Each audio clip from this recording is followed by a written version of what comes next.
Hi, everyone. Welcome to Pandemic Punditry.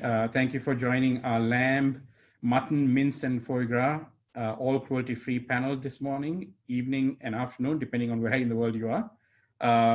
We will be streaming via Zoom and Facebook Live today. Please send any questions for our panelists in the Q&A section on Zoom. And of course, use the comment section on Facebook Live for any questions as well. These questions will be moderated by Karthika, who will join us in a bit. And then she will pose those questions at the appropriate time to our panelists. And so that's how we will do it. Today's format is a little different. We want to have an entertaining and lively sort of roundtable discussion with our panelists on a very meaty and delicious subject, which is lamb, mutton, mince, and foie gras. I don't know about the rest of you, but it's sort of should get you all hungry by the end of our session. So that's the aim today. So maybe, Nicholas, I know you're joining us from Paris, France. It's 5 a.m. or thereabouts in the morning there. So thank you for joining us that early. And I think we have Sunny joining us very late at night from San Francisco. Jin, you're joining us from Malaysia, right? Singapore. Yeah. Oh, you're from Singapore. Okay, all right. So that's great. And Simranjit is joining us from Delhi, and he's also joined by his partner in crime, Shushmit, husband and wife team of entrepreneurs. So we're happy to have everybody on board today. So let's start with you, Sunny, if you don't mind. So what's your lamb made of? I mean, what's the main protein, plant protein that you're using for your lamb? We're still evaluating two proteins, soy or pea. I think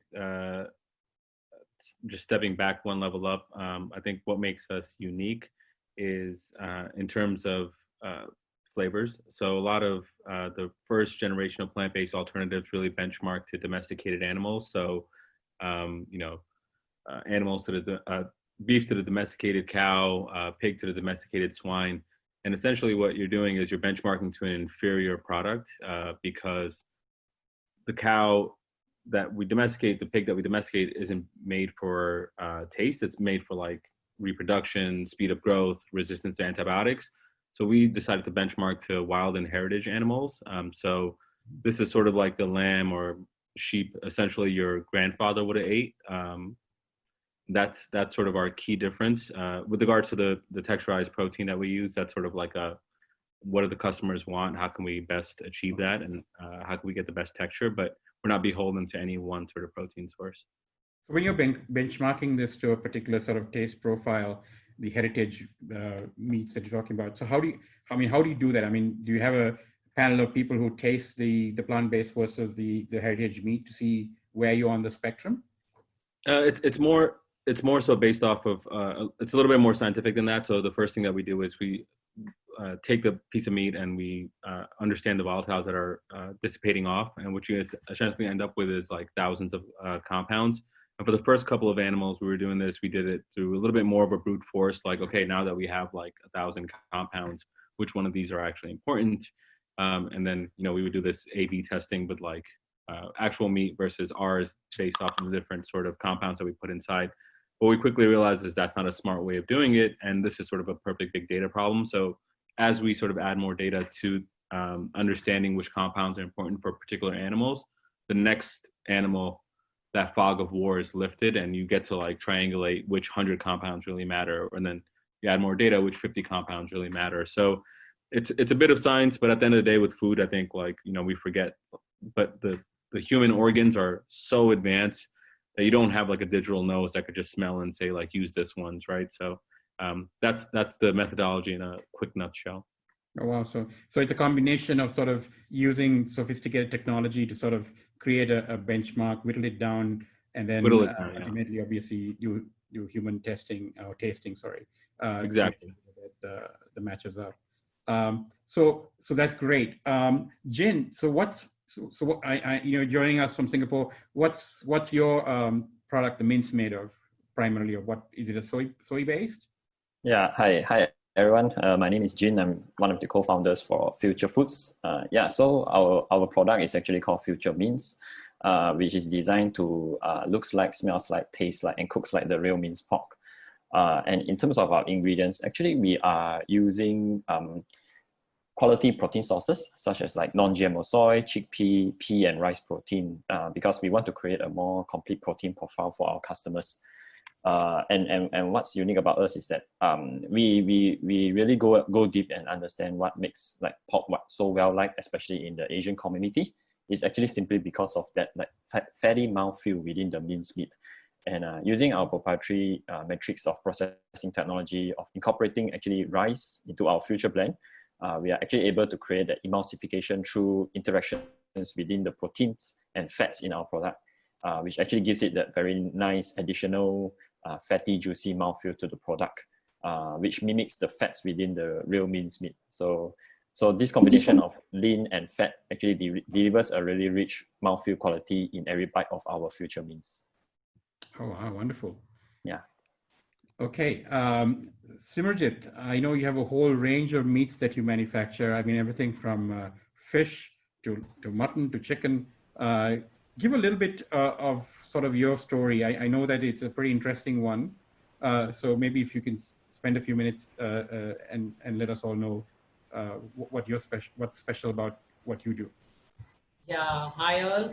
I'm Simarjit Singh from Mr. Veg, India.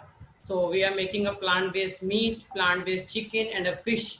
And the fabulous thing is what we have made. The texture is so much of fibrous that is a very difficult to judge is the meat or not. So when we will allow, I will show my product boxes. And if you can, after a few minutes, if you can give me a few minutes, because I have made one video for my presentation for earlier.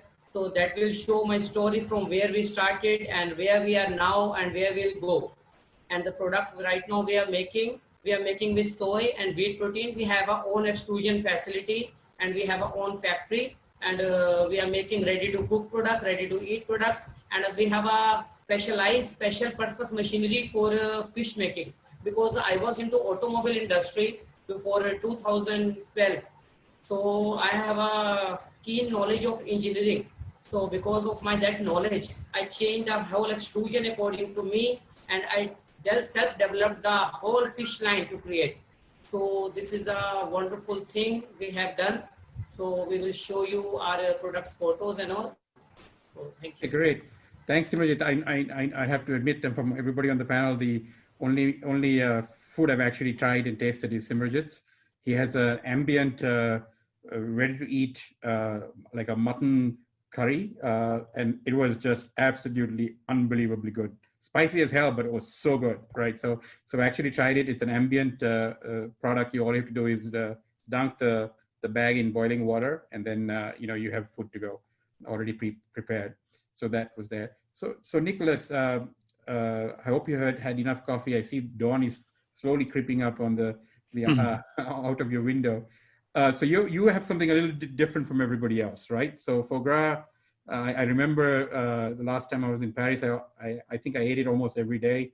One of my most favorite foods prior to becoming a vegan about 3 years ago. So I'm really looking forward to eventually trying your product. So just give us an idea of where you are in the process and why foie gras. Sure. So we are, as you can see, we are based in Paris. I mean, based on the time zone. I'm one of the 3 co-founders of Gourmet. So my 2 partners are biologists. I'm the business guy of the team. And we are essentially focusing on foie gras mostly because, as you may know, the cell-based technology is going to have high costs at the beginning.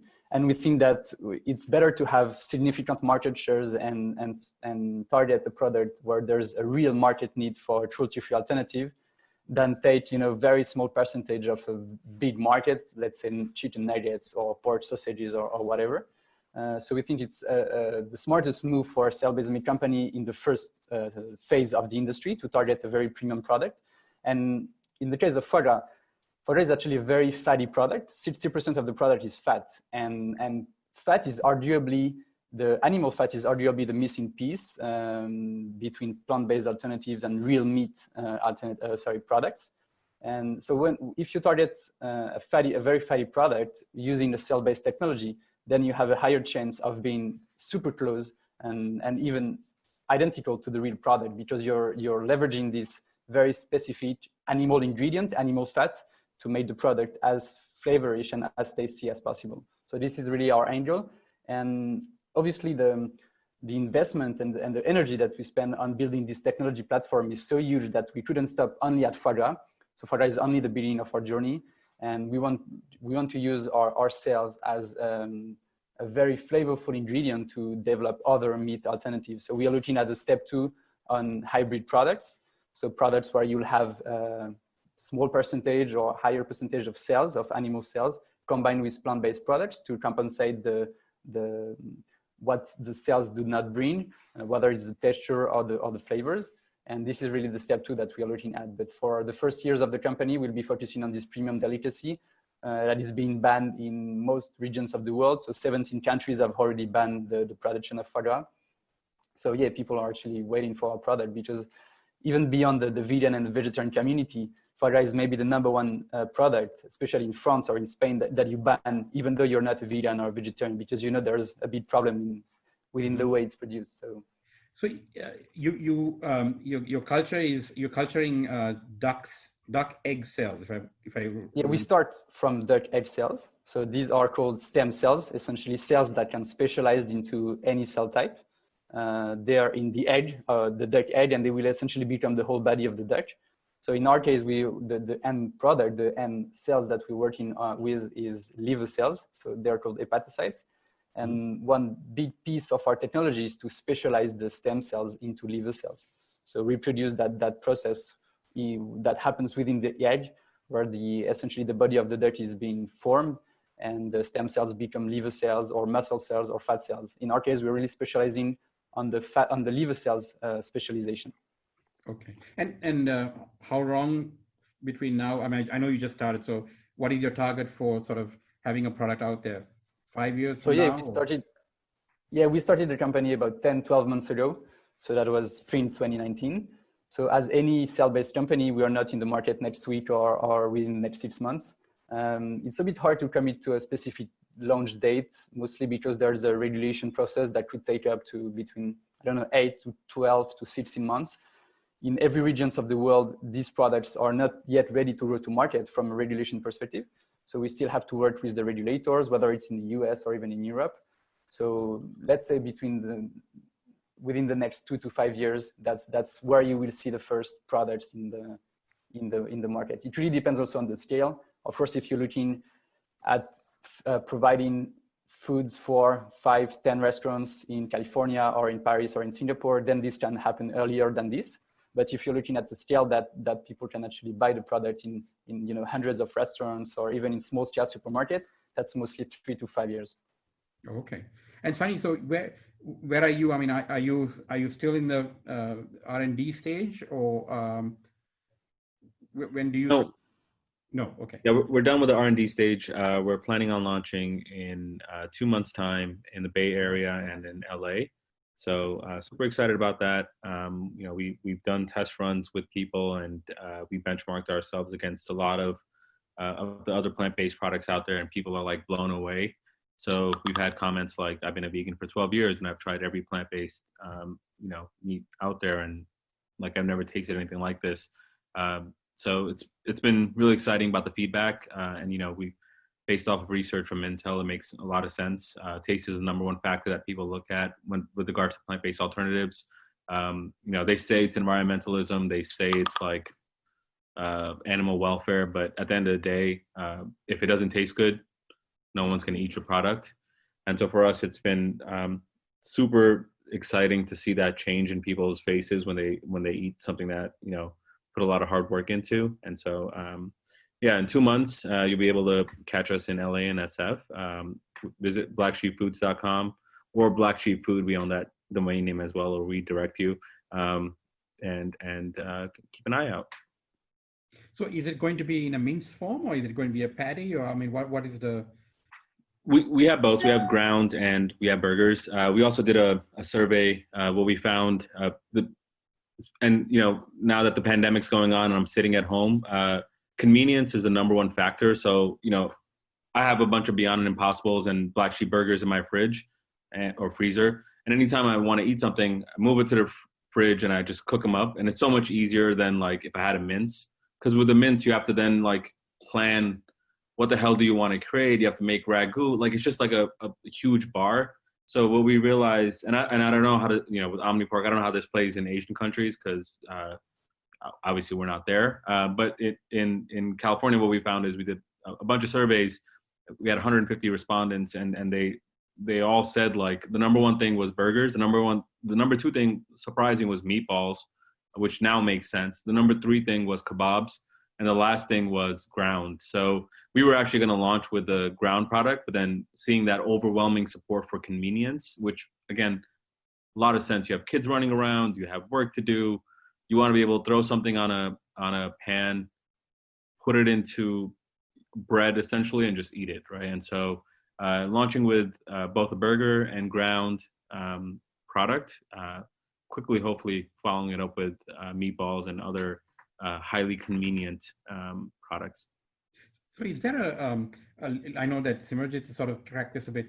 So mince seem to be sort of an easier thing to make, but making something that's like meaty, like you know, a chunk of meat seems to be a bit more challenging. Is that true or not true? It depends on the technology that you use, or a preference, Sunny. I think Simranjit could probably talk a little bit better about this. I think like with the cubes, I mean, with the ground, you can make cubes because you sort of add one or two more components to give you that ability to mold it, because that's what people expect with ground, right? And so with those cubes, you could then fry it up and make a curry, or you can make like a skewer of a kebab and cook it in that manner. I think there might be like the next step, which is where cell-based possibly comes in, and or 3D printing with plant-based components comes in, because it's really hard to recreate the muscle fibers. Muscle fibers are very long and complex in an animal. With plant proteins tend to be shorter, and they have harder sort of ways of hooking together to create longer structures. And that's why cell-based is viewed as like, you know, the next phase, because you have all these textural gains you can make. Okay. But with plant-based, I think there's ways of doing that, and maybe somebody could talk to this, because I'll be curious about this as well. I know 3D printing and other things, but I think with the extrusion process, you can get pretty far. I don't think you get all the way there, but you know, would love to hear sort of your thoughts on that. So Jin, before I jump to Simranjit, Jin, you're doing a mince as well, right? Yes. Okay. And so you've obviously benchmarked this against OmniPork, I guess, which is the major competitor in the region for you. Yeah, in a way, yeah. But ultimately, I think everyone's main competitor will still be the real meat, right? The traditional meat. Right. That's a very good answer, by the way. Yeah. So we're supposed to have David will be joining us in August on a panel. Okay. That's good. That's good. Yeah. So I've had the OmniPork before. I've tried that. So what is the initial feedback that you're getting from your customers? Are you ready to go to the market right now? Do you have it available, or you're still? Actually we have actually done a soft launch in Singapore. Actually, but mainly through food service only. We are not available in retail yet. Okay. And a little bit contrary to what Sunny said, actually means in Asia is used really widely, especially for minced pork. It appears in a lot of our dishes like dumplings, siu mai, your noodles, your rice, and etc. So and that's why we actually launched with the mince and through food services. And we have done that with quite a few restaurants in Singapore, and the response has really been great. They did very interesting stuff with it. They made like Chinese dumplings. They made sweet and sour pork. They made zhajiang noodles. And one of them actually even made into like the rice dumpling. I'm not sure if you know what it is. Because there's a Dragon Boat Festival right now in Singapore. So basically it's glutinous rice mixed with minced pork, with mushrooms and so on and so forth. So it's very versatile, and the chefs really like to use it in this format, because they can play around with it. They can put their own marination sauce, they can put their own seasoning and make it into their own dishes. So and in fact, like one of the restaurants actually, they used to do traditional pork dumplings, and we collaborated with them. They launched the future dumplings, and because of the virus, everything turned into delivery option, right? Right. And and the response was quite overwhelming, very overwhelming. That in the end he took off his traditional meat dumpling off his menu and only retained the fusion dumplings. Wow! Congratulations. That's significant, right? That's where obviously all of us want to sort of take this meat too. That we replaced the real thing with what we are doing. So it's really good. So Simranjit, I know you do you have some packaging to show, Simranjit, of some of the things that you have? I don't know whether we'll have time to play a video or not, but just talk a little bit about your extrusion, because you've done the fibers. I mean, what I ate that you gave me, the curry was, I mean, that had the texture, the meat, it felt, I mean, just the muscle fibers were all there, as Sunny would say. All right. So how did you? Yeah. So it looks like that. Yeah. And so Simranjit, how did you get? Is that an extrusion process that you're doing? Gets those muscle fiber feel? You're on mute. You're on mute. You're on mute. I'm sorry. Yeah. See, this is a whole muscle product.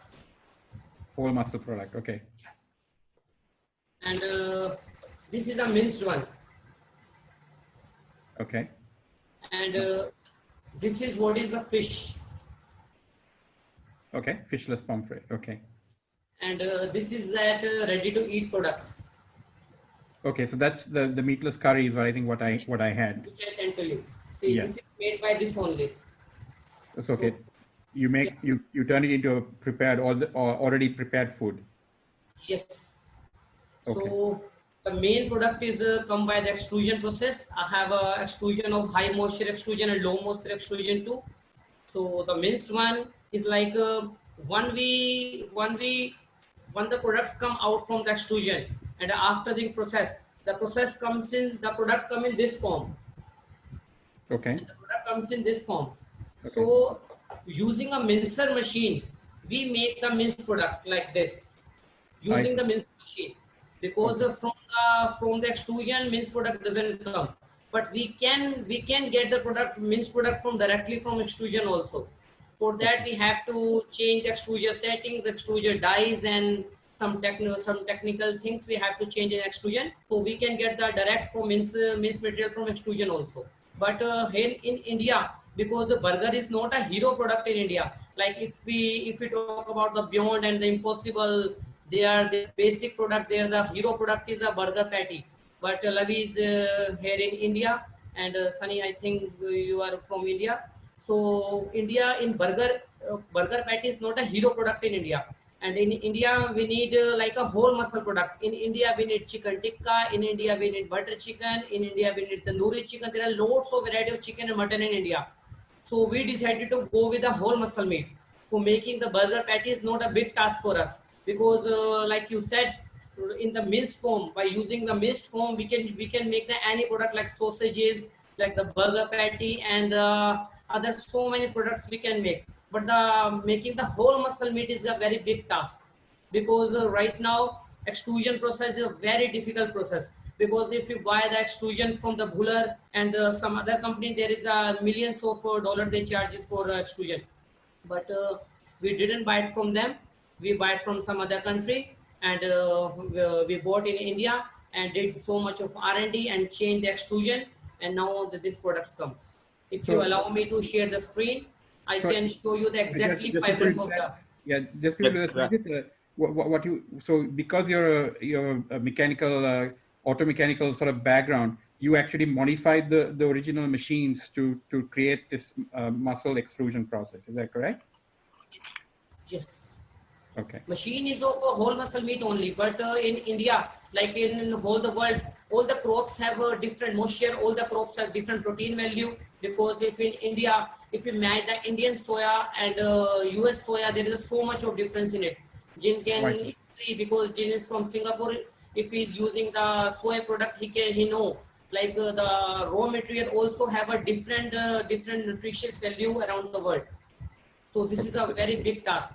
And could I ask a question? In terms of like incorporating fat, because I know with extrusion, one of the more difficult parts is getting fat inside inside the whole muscle. If you're creating it, getting both muscle and fat together is a very difficult task. And I think that's why, Jin and myself, and Jin, if I'm speaking for you, then let me know, because you talked about like mouthfeel and the fattiness, and that's why we start with like, you know, this sort of piecemeal creating of mince and or burger, because we add fat separately and then we add like muscle fiber separately, and we create like this mouthfeel product. With regards to, you know, doing the whole muscle, I think that's something that we could possibly do, but the hard part that we always fall short on is like, how do you incorporate fat into that procedure? Because it's very high pressure, very high temperature, and it tends to either dissolve out or essentially just like, you know, not phase out, or like different things of that nature. So, yeah, so what you're saying is, Sunny, you get the muscle fiber, but you won't get the fattiness and the juiciness of the muscle fiber. So is that something that, I mean, don't share all your trade secrets, or if it's exactly. Is that something you've cracked? Yeah, what Sunny is saying is really a very original thing he's saying, because what he talked is a very technical part. This is a very big task to create fat with muscles in extrusion process, because if we add fat in that, the texture goes. So this is really a very big task. So few days back, right now, when we are in ProVeg incubator, so we had a fireside chat with Jody Puglisi. He's a researcher, he's a R&D scientist of Beyond. So like a Beyond Meat. So I was arguing this like you, okay, how you create a fat in extrusion process. So he said, no, that is a very difficult task. We add fat in post extrusion. So, exactly. Yeah, we also add fat in post extrusion, but we are also trying our best to add fat in pre extrusion. But adding the fat in pre extrusion, adding the fat in pre extrusion, create a very less texture. But if we want to bring the like this texture, if you want to bring, so without fat it can be possible only. But after post-extrusion, fat can be added. He's right. And I think this is what speaks to sort of like the regional discrepancies with how startups are evolving. Like in India, because you put your meat inside curries, which butter chicken is, as it sounds, the base is butter. You already have enough fat. You could use this process. And, you know, with Jin, like he's like, I'm starting with mince first. Americans are like, give me the easiest thing. So it's also fun to see like how you have very targeted products for regions. So that just, that's why I was like, how is he doing this with fat as well? But good to know that you. I learned something new, guys. I know now that there is a fat process. You know, fat and muscle are something very hard to do in extrusion. So it's post and pre would be the holy grail. Okay, so I learned something. That's always great when I learn something brand new. So Karthika, you managed to get. I think you're on mute. You had a question? Yeah, sorry. It's interesting because speaking of all of this extrusion processes and things like that, kind of leads me to ask, do any of you guys have like a biotech background or food technology background? How did you get here? Anybody with a food tech or a biotech background? I worked for a cell-based meat company prior to this. But I was a product manager, so just always worked with engineers and teams. More like systems. This is the second panel in a row where we haven't had somebody with a food technology or biotechnology background. The reason we asked that question, and Karthika, I think you're very smart to ask that question, is essentially, we have a lot of entrepreneurs and potential entrepreneurs listening to our shows a lot, and if they're daunted by how do I get into this space, I need to have all this sort of food tech, biotech background, because I mean, what you've described is a lot of science, by the way, right? I mean, this whole fat and extrusion, and I mean, this is obviously stuff you've acquired and learned. And I think the last panel also had no food technologies or biotechnologies on it. And I know we have an auto engineer here, but other than that, I think everybody else is from a non-tech tech background. So it's interesting. I think you can acquire those. And what the other panel said was, if you don't have somebody, then you can always find or hire a food techie. Like I think Nicholas obviously will have to do a lot of hiring because he's very much a very involved science process of cell replication and fermentation and all that. So obviously you would need those. And I'm sure on your side, you'll need all the science and technology as well. So it's interesting. So, I mean, I guess what we're hoping to communicate to our audience is that if you have an idea, launch it and then acquire the skills as you go along. I think that's very good. No, I would say get a co-founder that has those skills. So Nicholas I also have a co-founder who's very much smarter than me and so he's still in the lab doing his work. So Nicholas also has 2 co-founders, right, who are doing the science. I thought one was not enough, so I Yeah. on board. Yes. And Simranjit, is Sushmit the food tech as well, or no? Both of you are non-techies as well. So she's not a food tech, but she's like a very good cook, because of what recipes you also sampled is made by her only. Oh yes, I can definitely vouch She for. finalized all the recipes and further cook developed that. Oh great, I can vouch for that. Yeah, and I have freelancer food techs also and food scientists also working with me. But the prior session of yours, I was listening with Evo Foods and others. So there was the same panel, I think, that Karthik asked them who is the biotech, and there was no answer. So I remember we were in NIFTM where Dr. Ritu was also there. So like when I was on the stage, so I told to all the students who was doing the food scientists, like, see, if without having the background of food biotech, we can create this, like, see what you can create, you can't imagine. So there is a lots of potential in the plant-based space, cell-based space right now around the globe. So having the background is not a big task, because right now we can see Sunny, we can see myself, Nicholas and Jin, we have no background and we are creating the product. That's the truth. We are not in the dreaming project. We have the product in hand and we can do. If we have the mission, we have the vision, definitely we can do, I think. Yes, great. I think that's really encouraging. Karthika, did you have additional questions or? Yeah, Lavi. So this is fascinating talking about all of this fat extrusion and meat extrusion and all of that stuff. But what I'd really like to know is, if you plan, do you have any plans for expansion, and sort of what markets are you targeting, or where to sort of next?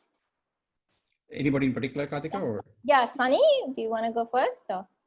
Oh no, I think as a startup, we live like 6 months at a time. We just have to execute here. You can't get ahead of yourselves. If we could succeed in 2 places and do a good job, I think we're very happy. We try not to like get our heads above. You have plans, because lamb is obviously Australia, New Zealand is a big market for lamb. I know India is a big market for lamb. If we were to sort of expand, we would probably do UK and EU. The UK, I believe, has a 10% vegetarian/vegan population, a large Muslim population due to the fact of like migration patterns to the UK, also with the EU as well. So for us, like huge markets, they really care about sustainability, price, ability to pay, very high. All the factors with those 2 regions really line up well. I think the issue with the UK and EU are always like, regulatory labeling. It's just the bar is very high. Plus, surprisingly, or maybe unsurprisingly, like particularly in France, and maybe Nicholas talked this a little bit more, but like huge protections for farmers and things of that nature, just because they really value. And I'd be interested to hear how, as a cell-based meat company, you're also navigating that, because they really, really sort of care about their farmers, where their food, they subsidize the good foods. Unlike in America, we subsidize like corn and really weird crops. They actually do a good job on the crops that they subsidize. So how are you going to navigate that, Nicholas? Yeah, Nicholas, good question. Yeah, that's sure. good. So the honest answer is that we don't know what will be our target market at this point. We are definitely looking at the US or Asia. Places like Singapore makes a lot of sense for us, even for a soft launch or a test market. That's for the foie gras answer. But then going forward, as we're working with Dutch cells, we know that most of the Dutch meat market is in China, in Asia in general. Actually, China is the #1 duck meat market. France is the #2 duck meat market. So there's sort of logic to eye into Asia. But obviously, in our case, the regulation will play a big part. So we are definitely talking to a lot of people in the different regions. We are also discussing with the other startups in Europe, the cell-based meat startups in Europe, to help the regulator find the right way to regulate our products. I'm following also very closely the discussions in the US, and places like Singapore. It's very inspiring because there is a strong political will to bring these products to market. So I've spent actually the last 6 months just before the pandemic in Singapore. And it was so energizing to see the people there and the government and all the government agencies really looking forward to bringing this product to market and shaping the way for a safe launch of these products. And I think they want to be the first country in the world to regulate the cell-based products, at least is their will. So yeah, in our case, the regulation is definitely a key aspect of the question. But to complement what Sunny was saying about the EU and France in specific, it is true that it's maybe one of the most conservative markets when it comes to meat. We have a lot of protection for farmers indeed. And just last week, the labeling, the plant-based meat labeling got a strong hit because now we cannot actually label the product with meat-like names. So sausage has been banned, burger has been banned for plant-based alternatives, nuggets, and so they call them then now? Is it just like, what do Sorry? you say? What's the new term that people are going to use? What are you allowed to say? Yeah. Yeah, what are you allowed to say? Well, for instance, even for the plant-based meals, we are allowed to say beverage and not meal. So it's beverage. It's like soy beverage. Even yogurt is forbidden for plant-based milk yogurt. So you're saying like dessert, plant-based meat dessert, and So you can't even say like Simranjit does, not meat or not milk. no brand has played this card yet, but I think it's smart and it could push the regulation forward. But yeah, it's a very conservative market these years. Not for Nicholas, one of the things that we found when we were talking to Dr. Sandy of Shiok Meats is that, especially in Singapore and stuff like that, she was saying there was a lot of excitement in the celebrity chefs, the gourmet chefs around the cell-based, Are you finding the same thing as well with foie gras? I mean, obviously being such a delicacy and all of that. Yes, for sure. We think we have the most suitable product for partnering with chefs, and we have already selected and built great relationships with some of them, whether it's in the US or in Europe. Still haven't found a chef in Singapore, but very happy to be connected if you have anyone in mind. I'm sure there will be plenty of people interested in our product. The only thing is that our prototypes are not traveling well, so we have to keep the product in Paris at the moment. And obviously we don't have massive quantities, so we still cannot really ship any big huge pieces of foie gras for chefs to play with and start understanding the product better. But this will come in the next month, so I'm not too worried that we'll be able to find really great partners in a few months from now. Yeah. So Jin, what's your plan? I mean, you got a huge swatch of area, right? All of Asia to cover, who are all pork aficionados. Yeah, I mean, right now for us, I think we are very focused on Singapore for the time being. I mean, we want to continue. We just started in Singapore. We want to build a base here. We want to put our foot down here and make sure we have a solid base. So we are looking at hopefully going into 300 restaurants in just this small country, and maybe even within the central business district, we are looking at probably 1,000 plant-based meals a day. But of course, looking beyond that, we have our eyes on China and Thailand. Yeah, because ultimately, if you look at pork, half of the world's pork is actually consumed in China. So it makes a lot of sense to actually go into China. Okay. Yeah. And also, Simranjit, are you sort of looking to sign up with like a meal subscription service, or looking to offer, Mr. Veg, just like a meal subscription service? Because obviously, as Lavi said, it's an ambient product. Part of his product is ambient, yeah. Yeah. We did R&D. We started a company in 2018, and at the end of 2019, we completed our all R&D. And what we did, we did one experiment and started selling the product to some medium-sized restaurant. And for the genuine reviews and acceptance, we were thinking how we can get the genuine reviews. Because in one exhibition or two exhibition, we can't get so much reviews. We did exhibitions also, but what we decided, we sold our products to like medium-sized restaurants for our target of 100 ton. And we achieved that target very successfully. Now we are on the way to launch officially. We were supposed to launch the products in April, but due to COVID circumstances over the world, we decided too late. And we are looking for food services. We are B2B, and now we are very much focusing on B2C because of what I am getting the inquiries from last 3 months is really a wonderful. What I can tell you, the COVID also playing the major role in exposing the animal agriculture. And from the last 3 months, I'm telling you what I am receiving the phones, what I am getting the inquiries more than the 5 times or 8 times when I started the company.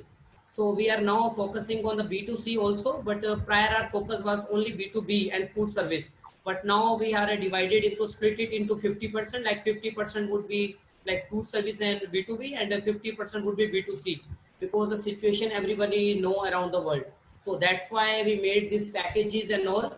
And now very soon announcements will come, and we are in communication with big dealers and the big chains around the world, right? But firstly, we will introduce the product very soon, maybe or next month, very soon in the India, and after the India, we will go abroad, outside.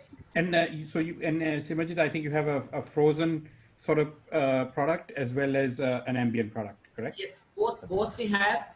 We have an ambient also. We have a frozen also, because before this ambient, we were doing only frozen. But there is so much like restrictions on frozen for transportation and all. But the taste is the frozen one is the very much better than ambient.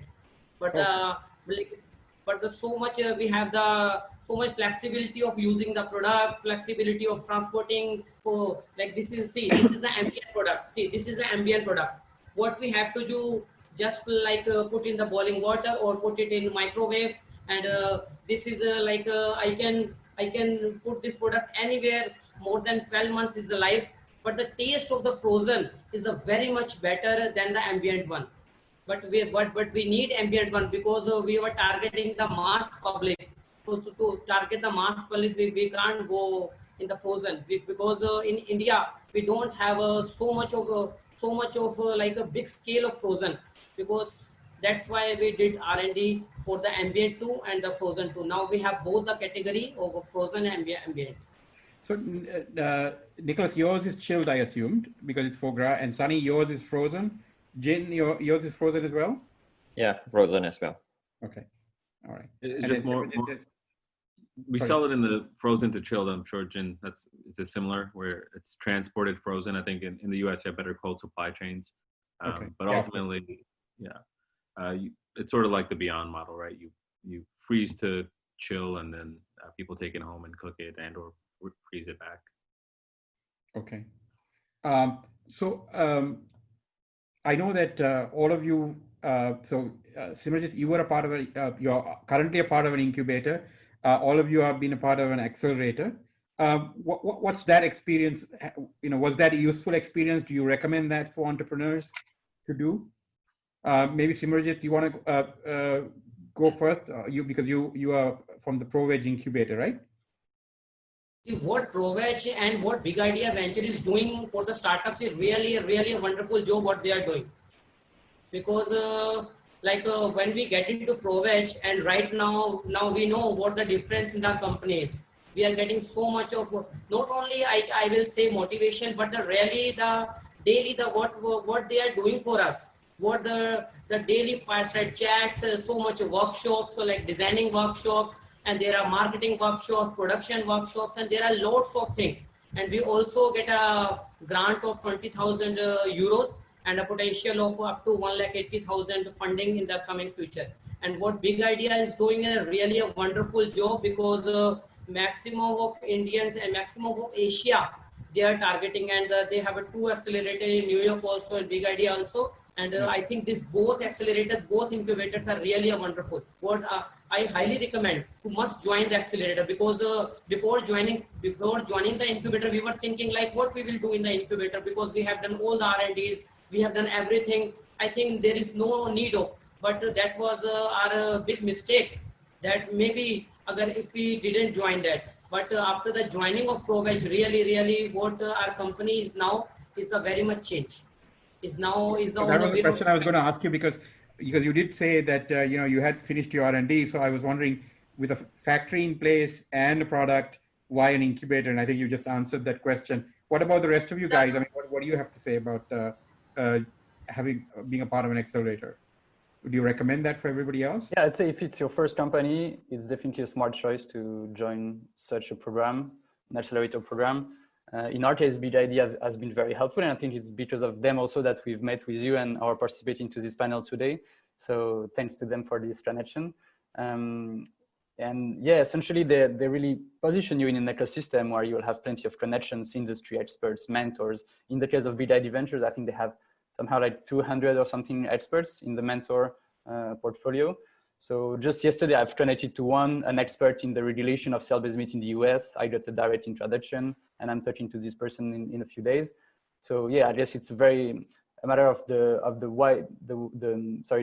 strength of the network that this or that accelerator has, as well as also the cohort companies that you become friends with after a few months. And it's really also part of the fun of joining an accelerator, just meet other entrepreneurs and go through the same phases alongside. So I got to ask you a sort of a COVID question to all of you. Given that you know these accelerators and incubators were set up where you were physically present in a particular location, and now you're doing all of this, I guess, using Zoom and other such fora. Have you talked to people who've done the face-to-face? Is there a significant difference in the experience in terms of sort of, you know, this remote via video as opposed to face-to-face interaction? Or has there? Yes, I think that in-house session were can be so much well than what we are doing right now.